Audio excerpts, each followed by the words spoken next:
Viewers, আজ আমি আপনাদেরকে দেখাবো কত তারিখে অ্যাপয়েন্টমেন্টের জন্য ইমেল করে আমি অ্যাপয়েন্টমেন্ট ডেট পেলাম এবং যারা এখনো অ্যাপয়েন্টমেন্ট পান নাই তাদের করণীয় কি এবং বাকি সবাই কবে নাগাদ অ্যাপয়েন্টমেন্ট পেতে পারেন এ বিষয়ে আমি সংক্ষিপ্ত আলোচনা করব। তো ভিউয়ার্স, আপনারা দেখতেই পাচ্ছেন যে এমডি নয়ন এই অ্যাপয়েন্টমেন্টের জন্য আমি ইমেল করেছিলাম 9 এপ্রিল 12:31 এবং 10 তারিখে আমি অ্যাপয়েন্টমেন্ট পেয়েছি। দ্বিতীয় যেটা এমডি রফিকুল, এটাও আমি 9 এপ্রিল করেছিলাম। তৃতীয় যেটা ইমরান, দেখতেই পাচ্ছেন, সেটিও আমি 9 এপ্রিল 2024 12:31 করেছিলাম এবং 10 জুলাই বুধবার 10:30 আমি অ্যাপয়েন্টমেন্টের ডেট পেয়েছি। চতুর্থ যেটা, সেটাও আমি 9 এপ্রিল করেছিলাম। পঞ্চম যেটা, সেটাও আমি 9 এপ্রিল করেছিলাম এবং 10 তারিখে অ্যাপয়েন্টমেন্ট পেয়েছি। তো এই 6টি ইমেলই আমি করেছিলাম 9 এপ্রিল এবং এই 6টিরই ডেট আমি 10 তারিখে পেয়েছি। তো ভিউয়ার্স, যারা এখনো অ্যাপয়েন্টমেন্ট পান নাই তাদের করণীয় কি? এ ব্যাপারে অনেকে প্রচারণা চালাচ্ছে যে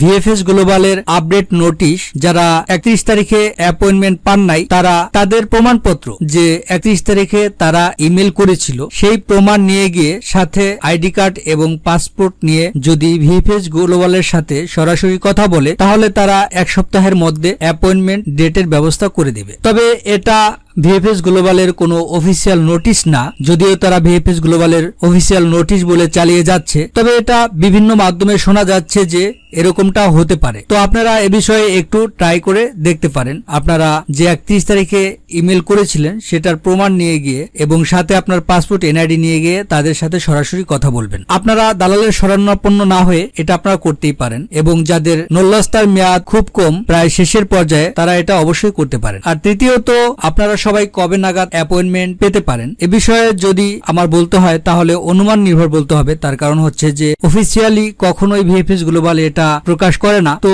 যেহেতু মার্চে সবচেয়ে বেশি অ্যাপয়েন্টমেন্টের জন্য আবেদন পড়েছিল, তার কারণ হচ্ছে যে দীর্ঘদিনের নল্লাস্তা জমা ছিল এবং মার্চে সবচেয়ে অ্যাপয়েন্টমেন্টের আবেদন জমা পড়েছিল। পর্যায়ক্রমে এপ্রিল, মে, জুনে অল্প সংখ্যক অ্যাপয়েন্টমেন্টের আবেদন জমা পড়েছে। যেহেতু এপ্রিল মাসের প্রায় সবগুলো দেয়া শুরু করছে, সুতরাং এটা বলাই যাচ্ছে যে আপনারা খুব দ্রুতই অ্যাপয়েন্টমেন্টের ডেট পেয়ে যাবেন। তবে যাদের নল্লাস্তার মেয়াদ বেশি আছে তাদেরকে একটু ধৈর্য ধরে অপেক্ষা করতে হবে এবং যারা মে, জুনে অ্যাপয়েন্টমেন্টের জন্য অ্যাপ্লাই করেছেন তাদের অবশ্যই অনেক বেশি ধৈর্য ধরে অপেক্ষা করতে হবে। তবে আপনারা খুব দ্রুতই পেয়ে যাবেন, এটাই অনুমান করা যাচ্ছে। তো ভিউয়ার্স, এই ছিল আজকের আলোচ্য বিষয়। আমি সবসময় চেষ্টা করি প্রমাণ ভিত্তিক আপডেট নিয়ে আসার, তাই আমার চ্যানেলটি সাবস্ক্রাইব করে রাখবেন। ধন্যবাদ সবাইকে, ভালো থাকবেন।